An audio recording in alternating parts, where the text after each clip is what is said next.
ETF index mutual funds నేర్చుకుని stock మార్కెట్లో రాణించాలనుకుంటున్నారా? వెంటనే ఈ నెంబర్కి కాల్ చేయండి.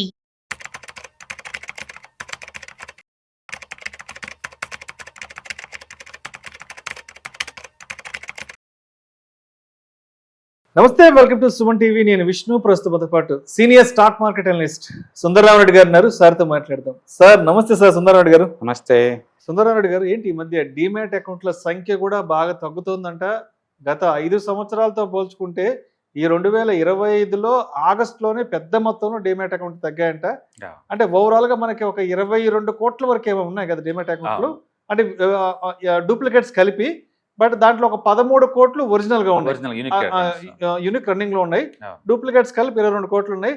బట్ ఎందుకో ఈ 5 ఏళ్లలో పోల్చుకుంటే మొన్న ఆగస్ట్ లో బాగా తగ్గాయంట. అసలు రీజన్ ఏంటి? ఆగస్ట్ లో బాగా తగ్గిందనే బదులు ఆ 30% గ్రోత్ మెయింటైన్ చేయడం కుదరదండి. కోవిడ్ అప్పుడు ఏంటంటే first time work from home, బోల్డ్ అంత టైం ఉంటాం, చాలా మందికి ఫ్రంట్ లైన్ జాబ్స్ ఊడిపోవటం వల్ల కొంచెం ఇన్కమ్ సంపాదించుకుందాం అని థాట్ తోటి ఒకసారి అదొక ఉద్యమం లాగా అకౌంట్ ఓపెన్ చేసిన టైంలో. అందుకని ఇండియాలో బిఫోర్ కోవిడ్ ఈ స్టాక్ మార్కెట్ స్ట్రక్చర్ వేరు, ఆఫ్టర్ కోవిడ్ నుంచి స్ట్రక్చర్ వేరు అనమాట. అయితే అప్పుడు కోవిడ్ బేస్ నుంచి మార్కెట్ బాగా బయలుదేరింది కాబట్టి ఇయర్లీ 15-20% ఎక్స్పెక్టేషన్స్ ఉన్నారు జనాలందరూ. బట్ అది లాంగ్ టర్మ్ లో అది కంటిన్యూ అవదండి.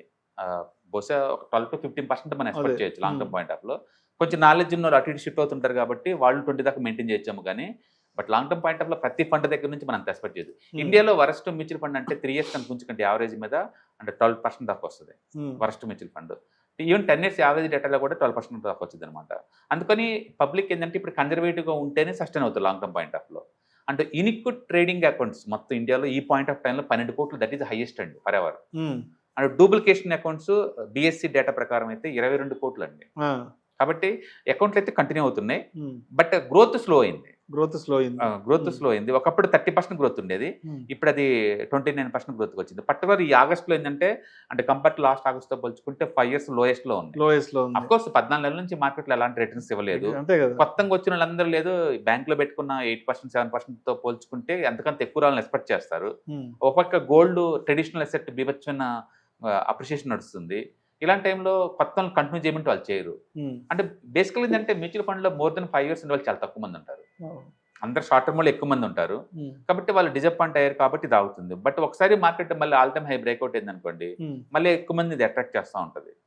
బట్ ఏదైనా కానీ ఇండియాలో ఓవరాల్ అసెట్స్ లో మ్యూచువల్ ఫండ్ వాటి ఇప్పటికి 6% జరిగిందండి. That is highest for ever.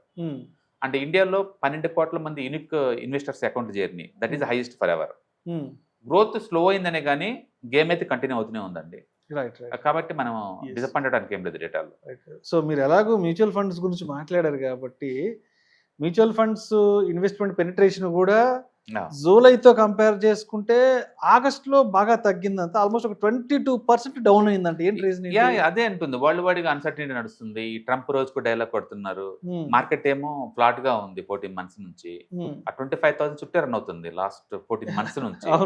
So natural గా కొత్తగా వచ్చిన వాళ్ళందరూ డిసప్పాయింట్ అవుతారు.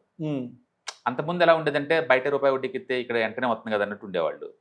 ఇప్పుడు మార్కెట్ స్లో అయిన తర్వాత రాదు కదా, ఆ రియాలిటీ అర్థమైన తర్వాత వెళ్తారు. స్టాక్ మార్కెట్ అలా పనిచేయదండి. స్టాక్ మార్కెట్ ఎప్పుడు లేదు, కొన్ని సంవత్సరాలు ఫ్లాట్, కొన్ని సంవత్సరాలు డౌన్, కొన్ని సంవత్సరాలు అప్పు, అవి మొత్తం కలిపితే యావరేజ్ అవుద్ది. మీరు అట్లీస్ట్ 3 to 5 years ప్లాన్ చేసుకుంటే తప్ప స్టాక్ మార్కెట్ వర్త్ కాదు. ఒక 3 to 5 years వర్త్ అనమాట. అంతెందుకు ఊహించండి, కొటాక్ లాస్ట్ 5 years నుంచి అంటే యావరేజ్ రిటర్న్స్ 5% కూడా లేదు. కొటాక్ బ్యాంక్ ఇండియాలో one of the leading bank, అది అంటే ప్రాఫిట్ మేకింగ్ కంపెనీ. వాళ్ళ 1 week లో 50% మూవ్ అయింది లాస్ట్ మేకింగ్ కంపెనీ. ఆ స్టాక్ మార్కెట్ అలా పనిచేస్తుంది. సింపుల్ స్టాక్ మార్కెట్ ఎలా పనిచేస్తుంది ఇప్పుడు అర్థం చేసుకోండి. ఓలానేమో ఐపీఓ దగ్గర నుంచి పడుతూనే ఉంది, బాగా రీసెంట్ బాటం వచ్చేసింది. అండ్ ధన్మాని విత్ ఇన్ 1 week 50% మూవ్ అయింది. ఆ పక్క ఏమో మంచి బ్యాంకు 5 సంవత్సరాల నుంచి యావరేజ్ రిటర్న్స్ 5% కానీ ఎక్కువ లేవు. అందుకని స్టాక్ మార్కెట్ ఫండమెంటల్ పెట్టి స్పాట్లో ఏం మూవ్ అవ్వదు. లాంగ్ టర్మ్ లో అన్ని డిస్కౌంట్ అయ్యి ముందు పోతా ఉంటాయి అనమాట. బట్ పబ్లిక్ ఏంటంటే వాళ్ళు వెంటనే రాగానే అది రిటర్న్స్ రావాలని ఎక్స్పెక్ట్ చేస్తూ ఉంటారు. దాంతో ఏంటంటే న్యాచురల్గా 14 months రిటర్న్స్ రాని ఏ కంట్రీలో సరే స్టాక్ మార్కెట్ డిప్రెషన్కి వెళ్ళిపోతాయి, అది మామూలని. బట్ ఒకసారి చార్ట్స్ బ్రేక్అవుట్ అయ్యి మళ్ళీ market all time high move అవుతుంది అనుకోండి, మళ్ళీ కొత్త వాళ్ళని అట్రాక్ట్ చేస్తూ ఉంటుంది అది. అందుకని ఏ మార్కెట్లో అయినా సరే ఈ కండిషన్స్ మామూలుగానే, కాబట్టి గేమ్ కంటిన్యూ అవుతూనే ఉంటది. అకౌంట్ స్లో అయినా కానీ రాకుండా ఏం లేవండి. అకౌంట్ స్లో అయిన మట్టింది, బట్ వస్తూనే ఉన్నాయి అకౌంట్స్. స్టిల్ ఈ మంత్ కూడా బాగానే ఆడాయి. గేమ్ కంటిన్యూ అవుతూనే ఉంటుంది. అండ్ మ్యూచువల్ ఫండ్స్ అంటే ఈ అప్ అండ్ డౌన్ మైట్ కామనే. ఎందుకంటే మన ఫైనాన్స్ గోల్స్ రీచ్ అయ్యామనుకోండి మీరు క్లోజ్ చేసుకుంటారు, దానికి రీజన్ ఏం అవసరం లేదు. రెండోది ఒక పక్క గోల్డ్ బాగా వస్తుంది, నేను గోల్డ్ కలిసి షిఫ్ట్ అవుతాను. అందుకని ఈ అసెట్ నుంచి ఆ అసెట్ మారినంత మాత్రాన నాకు నష్టమేం లేదు కదా. ఇండస్ట్రీ పరంగా పెద్ద వచ్చిన గ్లిచ్ ఏం లేదు, ఉండదు అనమాట. But mutual fund penetration Indian total society asset class లో 6% ఇచ్చింది. That is highest for ever. కాబట్టి మన గ్రోత్ లేదని చెప్పలేము. కాకపోతే స్పీడ్ తగ్గింది. ఆ స్పీడ్ తగ్గింది, డెఫినెట్ తగ్గింది రాను రాను. ఎందుకంటే మొత్తం ఎక్స్పెక్ట్ చేయం కదా. ఈవెన్ చైనాలో కూడా చాలా తక్కువ.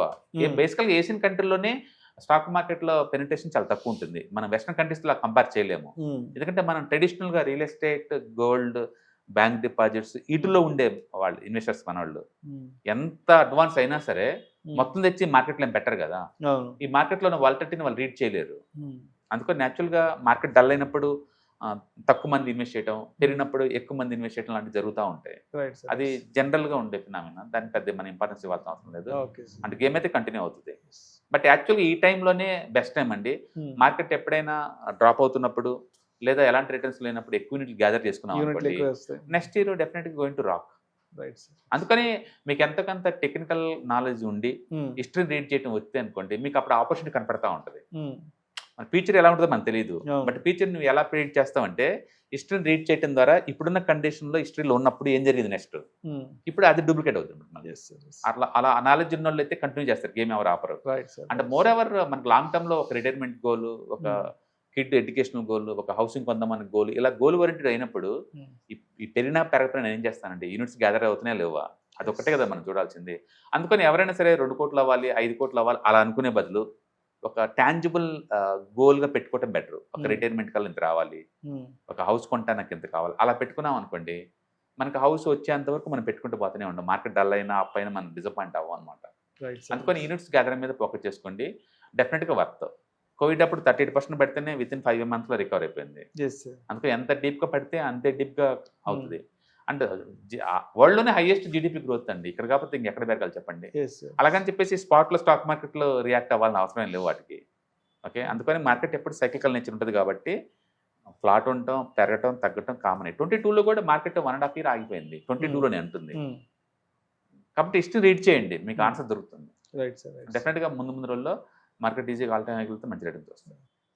మీకు కన్జర్వేటివ్ ఉండాలి అనుకుంటే లేదు, మల్టీ అసెట్ లో పెట్టుకోండి, గొడవే లేదు కదా. వాళ్ళు ఏంటంటే gold, silver, REITs, stocks, America, debt funds అన్నిట్లో పెడతారు కాబట్టి మీకు బ్యాలెన్స్ అప్రోచ్ వస్తుంది. ఈ డిసప్పాయింట్ మీకు ఉండవు. Thank you so much. October 12వ తారీఖు మీకు దగ్గరలోని సిటీకి వస్తున్నాం. వైజాగ్, తిరుపతి అండ్ నెల్లూరు ఈ 3 సిటీస్లో ప్లాన్ చేస్తున్నాం. సో మీరు ఎవరైనా సరే స్టాక్ మార్కెట్ మీద passive income as well as active income కనుక ETFs, index funds and mutual funds ద్వారా ఎర్న్ చేద్దాం అనుకుంటే ఇది మంచి అవకాశం. సో మీరు ఎవరైనా సరే మీ దగ్గరలో సిటీస్ వాళ్ళకి అనుకుంటే కనుక కింద స్క్రోల్ అవుతున్న నెంబర్పై పింక్ చేసుకొని మీరు సీటు రిజర్వ్ చేసుకోండి. సో ఇంతకుముందుతో పోల్చుకుంటే ఏంటి, ఇంతకుముందు మనం ఓన్లీ ఆన్లైన్లో తీసుకునే వాళ్ళం, ఇప్పుడు దాంతో పోల్చుకుంటే ఇది క్లాస్ రూమ్ ఎన్విరాన్మెంట్లో అనమాట. సో 1-to-1 ఇంటరాక్షన్ ఉంటుంది కాబట్టి మోర్ ఎఫెక్టివ్గా ఉంటుంది. కాబట్టి ఎవరికైనా ఇంట్రెస్ట్ ఉంటే ఈ 3 అసెట్ క్లాసులు నేర్చుకుందామని కింద స్క్రోల్ అవుతున్న నెంబర్పై పింక్ చేయండి. Thank you. హాయ్, స్టాక్ మార్కెట్లో వాలటిలిటీకి దూరంగా ఉంటున్నారా? పోర్ట్ఫోలియోస్ అన్నీ కూడా రెడ్లో ఉండి బ్లీడ్ అవుతున్నాయా? అంటే స్టాక్ మార్కెట్లో ఉండి సస్టైనబిలిటీ ఉన్న బిజినెస్ మోడల్ లాగా లేదా స్టాక్ మార్కెట్ లాంగ్ టర్మ్లో మంచి వెల్త్ క్రియేట్ చేసుకునేలాగా ప్లానింగ్స్ ఏమైనా ఉన్నాయా? అయితే అలాంటి వాళ్ళ కోసం ఈ ప్రోగ్రామ్ అండి. ETFs, index funds and mutual funds. మా స్టాక్ మార్కెట్లో ఉండి కూడా సెక్యూర్ వేలో మనీ మేక్ చేసుకునే పద్ధతి ఏదైనా ఉందంటే రిటైలర్స్కి ఈ 3 అనమాట. దీంట్లో కాంప్రహెన్సివ్గా మీకు ట్రైనింగ్ అండ్ గైడెన్స్ జరుగుతుంది. అండ్ వీకెండ్స్లో జరిగే ఈ ప్రోగ్రామ్లో అటెండ్ అవడం ద్వారా ETFs, index funds and mutual ఫండ్స్లో మీ నాలెడ్జ్ పెంచుకోండి. మీ పోర్ట్ఫోలియో మీరే మెయింటైన్ చేయడం ద్వారా ఇయర్లీ యావరేజ్ మీద 20-30% మనీ మేక్ చేసుకోండి. All the best. Thank you.